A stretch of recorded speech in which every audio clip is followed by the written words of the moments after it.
అందరి నోటా Jubilee hills నేటితో ఉప ఎన్నిక ప్రచారానికి తెర. అహరహం శ్రమిస్తున్న కాంగ్రెస్ భారతీయ భాజపా రెండు తెలుగు రాష్ట్రాల్లో ఉత్కంఠ రేకెత్తిస్తున్న జూబ్లీ హిల్స్ ఉప ఎన్నికలో ప్రచారం పతాక స్థాయికి చేరింది. కాంగ్రెస్ భాజపా అహరహం శ్రమిస్తున్నాయి. ఆదివారం సాయంత్రంతో ప్రచారానికి తెరపడనుంది. ఈ నెల 11న పోలింగ్ జరగనుండగా 14న ఫలితం తేలనుంది. మొత్తం 58 మంది అభ్యర్థులు రంగంలో ఉండగా ప్రధానంగా కాంగ్రెస్ భాజపాల మధ్య పోటీ నెలకొంది. ఎమ్మెల్యే మాగంటి గోపీనాథ్ మృతితో ఉప ఎన్నిక అనివార్యమైంది. ఆయన భార్య మాగంటి సునీత పోటీ చేస్తుండగా అధికార కాంగ్రెస్ నుంచి నవీన్ యాదవ్, భాజపా నుంచి లంకల దీపక్ రెడ్డి బరిలో ఉన్నారు. మూడు పార్టీలు ఈ ఎన్నికను ప్రతిష్టాత్మకంగా తీసుకున్నాయి. అభివృద్ధి సంక్షేమం నినాదంతో కాంగ్రెస్ ముందుకు వెళ్తా ఉందంట.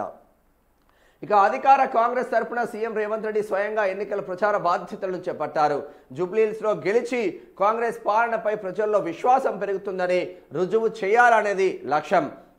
అభివృద్ధి సంక్షేమ నినాదం చేస్తున్నారు. 4 రోజులు రోడ్ షో నిర్వహించారు. మొత్తం మీద ఆ బస్తీలే బలగం. ఏ బస్తీలు? బోరబండ, రహమత్ నగర్. ఎందుకు బోరబండ, రహమత్ నగర్లోనే అన్ని పార్టీలు ఫోకస్ పెట్టినాయి, ఇటు షేక్పేట్లోనే ఎందుకు ఫోకస్ పెట్టినాయి ఒకసారి చూద్దాం. జూబ్లీహిల్స్ ఉప ఎన్నిక ప్రచారం చివరి దశలో ప్రధాన పార్టీలు కీలక వ్యూహాలను అమలు చేస్తున్నాయి. బస్తీలోని ఓటర్లను నేరుగా కలిసే ప్రయత్నాలు ప్రారంభించాయి. పోలింగ్ ఎక్కువగా ఉండే బస్తీలను ఎంచుకుండటం ఆ పార్టీల వ్యూహాన్ని చాటుతుంది. నేతలు గతంలో ఆ పార్టీలు ఎటువైపు మొగ్గు చూపాయనే లెక్కలు తీస్తున్నారు. ఆయా వర్గాల పెద్దలే లక్ష్యంగా మంతనాలు సాగిస్తున్నారు. బోరబండ, రహమత్ నగర్ డివిజన్ల సరిహద్దులో ఉండే దిగువ మధ్యతరగతి ఓటర్ల మద్దతు ఇప్పుడు కీలకంగా మారింది. ఈ ఓట్లను కూడగట్టేందుకు కొన్ని రోజులుగా ఆ రెండు ప్రధాన పార్టీలు నిశ్చితంగా దృష్టి సారించాయి. ఈ రెండు డివిజన్ల పరిధిలో 1.10 లక్షల ఓట్లు ఉన్నట్లు అంచనా. వాటిలో ఎస్ఆర్ఆర్ పురం, సైట్ 1, 2, 3, ఇందిరానగర్, సాయిబాబా నగర్, రాజు నగర్, వినాయక్ నగర్, ఎస్పీఆర్ హిల్స్తో పాటు 50 బస్తీలు, మరోవైపు ప్రతిమానగర్, రాజీవ్ గాంధీ నగర్, ఇందిరానగర్ ఇతర బస్తీలు ఉన్నాయి. ఒక్కో వీధిలో 1000 నుంచి 2000 ఓటర్లు నివసిస్తున్నారు. కొన్ని చోట్ల మురికివాడల్లో ఇంతకన్నా ఎక్కువ ఓట్లే ఉన్నాయంట. కంప్లీట్గా బోరబండ, రహమత్ నగర్ డివిజన్లనే ఇక్కడ ప్రధానంగా తీసుకుంటున్నారు. ఇక్కడే ఈ రెండు డివిజన్లనే 1 లక్ష ఓట్లు ఉన్నాయంట. 1 లక్ష ఓట్లు. ఈ 1 లక్ష ఓట్లు ఒక్క సైడ్ వెంట కూడా గెలిచే ఆస్కారం ఉంటుంది. ఓన్లీ బోరబండ డివిజన్, రహమత్ నగర్ డివిజన్ను టార్గెట్ చేసుకుంటే, రహమత్ నగర్లో మనం ఏమనుకుంటాం అంటే మొత్తం ముస్లిమ్స్ ఉంటారు అనుకుంటాం. ముస్లిమ్స్ మొత్తం ఏం లేదు, హిందువులు ఎక్కువగా ఉన్నారు రహమత్ నగర్లో కూడా.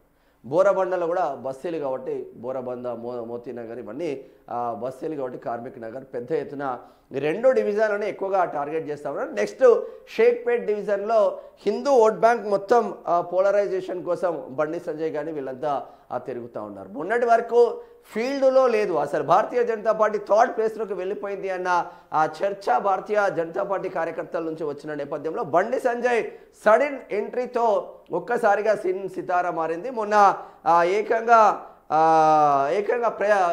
ర్యాలీలో పాల్గొని తర్వాత ప్రెస్ మీట్ పెట్టి మళ్ళీ నిన్న ఆ ర్యాలీలో పాల్గొనడంతో కొంచెం వేరియేషన్ వచ్చింది. హిందూ ఓట్ బ్యాంక్ అంతా పోలరైజేషన్ కాబోతుంది అన్న చర్చ జరుగుతుంది. మరి హిందూ ఓట్ బ్యాంక్ హిందువులకు వస్తుందా? 3 లక్షల హిందువులకు, 1 లక్ష ముస్లింలకు జరుగుతున్న యుద్ధం అని ఇక్కడ భారతీయ జనతా పార్టీ చెప్పుకొస్తూ ఉంది. మరి అందులో ఇటు కాంగ్రెస్ పార్టీ అభ్యర్థి హిందువునే, భారతీయ జనతా పార్టీ అభ్యర్థి హిందువునే, బీఆర్ఎస్ అభ్యర్థి హిందువునే. మరి ఏ హిందువులు ఓట్లేస్తారో చూడాల్సిన ఆవశ్యకత ఉంటుంది. చూద్దాం.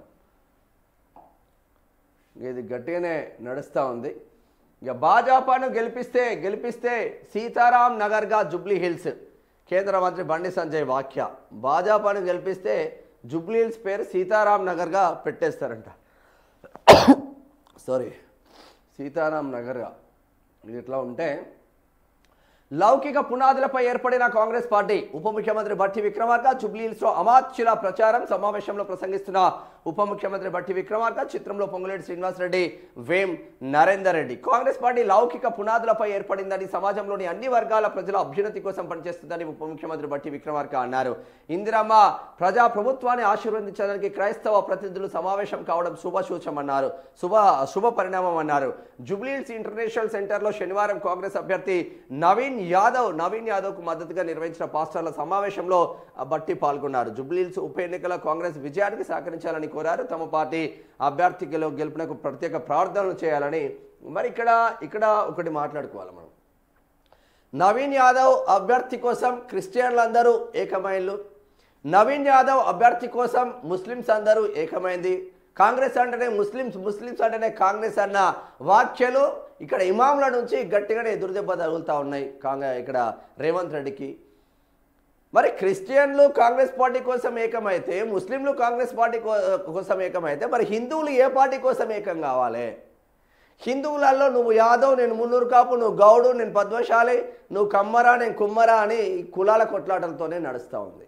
వాళ్ళందరూ ఒక కట్టు పైన ఉండి ఎవరికైతే ఓటేస్తామో పెద్దలందరూ కూర్చొని మన క్రిస్టియన్ మొత్తం ఇటు కాంగ్రెస్కి వేయాలి, మన ముస్లిం మొత్తం ఇటు వేయాలి అన్న కాన్సెప్ట్ ఉంది. కానీ ఎవడు వేయడబ్బా. బీఆర్ఎస్ కూడా చాలా వరకు ముస్లింలను 50% చీల్చింది. ఒకప్పుడు తెలంగాణ రాష్ట్రం రాకముందు ముస్లిమ్స్ అంటే కాంగ్రెస్ పార్టీకే, ఎంఐఎం వస్తే ఎంఐఎంకు, ఇక గంప గుద్దుడేగా, వేరే ఆలోచన లేదు మనకు. బీఆర్ఎస్ వచ్చిన తర్వాత చాలామంది మైనార్టీ లీడర్లు బీఆర్ఎస్లో ఎదిగిన నేపథ్యంలో అన్ని వర్గాలను ముందు చూపుగా చూసుకుంటూ వెళ్ళా కేసీఆర్కు చాలా వరకు బీఆర్ఎస్లో ముస్లిమ్స్ బీఆర్ఎస్కి అటాచ్ అయి ఉన్నారు చాలా వరకు. మరి ఏమవుతుందో చూడాలి. సీఎం రంగంలోకి దిగి ఉప ముఖ్యమంత్రి రంగంలోకి రాష్ట్ర ప్రభుత్వ వర్గాలే మొత్తం రంగంలోకి దిగినా కూడా మరి కాంగ్రెస్ గెలవదా చూడాల్సిన బాధ్యత ఉంటుంది. ఇక మిస్టర్ రేవంత్ రెడ్డి, నేను భయపడను, మీ హామీల గురించి జవాబు ఇవ్వకుండా నా మీద తప్పుడు ఆరోపణల, తెలంగాణ అభివృద్ధిపై నాకు మీ సర్టిఫికేట్ అవసరం లేదు, కేంద్ర మంత్రి కిషన్ రెడ్డి అంటా ఉన్నాడు. ఇక తెలంగాణలో భాజపా అసలు ఆట ఇంకా మొదలు కాలేదట. ఆట మొదలు పెట్టక కాంగ్రెస్ బారస పార్టీలు నేతల కింద ఉన్న భూమి కదులుతుంది. రానున్న రోజుల్లో అసలు ఆట మొదలుపెట్టి భాజపా సత్తా ఏంటో చాటుతామని కేంద్ర మంత్రి కిషన్ రెడ్డి. వారు ఆట ఎందుకు మొదలు పెడతలేవు? ఇప్పటికీ ప్లేయర్లు తక్కువ ఉన్నారా? 11 మంది సరిపోతలేరా కిషన్ రెడ్డి గారు? భారతీయ జనతా పార్టీలో ప్లేయర్లు తక్కువ ఉన్నారా?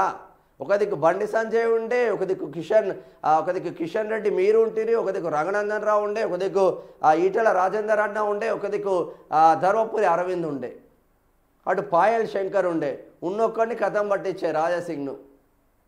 తర్వాత బడా రాకేష్ రెడ్డి ఉండే, ఆర్మూర్ ఎమ్మెల్యే. బడా సబ్జెక్ట్ ఉన్న నేతలు, బడా నేతలు ఉన్నారు. ప్లేయర్స్ సరిపోతలేరా? ముందు ఉందంట ముసాలా పండుగ. ఇప్పుడు మాత్రం అంటే ఇప్పుడు పోయినట్టేనా జూబ్లీహిల్స్? బారాసా కాంగ్రెస్ మధ్య పోటీ. 6 గ్యారంటీలు అమలు కావాలంటే కాంగ్రెస్ను ఓడించాలి అంటున్నారు కేటీఆర్. జూబ్లీహిల్స్ ఉప ఎన్నిక రెండే పార్టీల మధ్య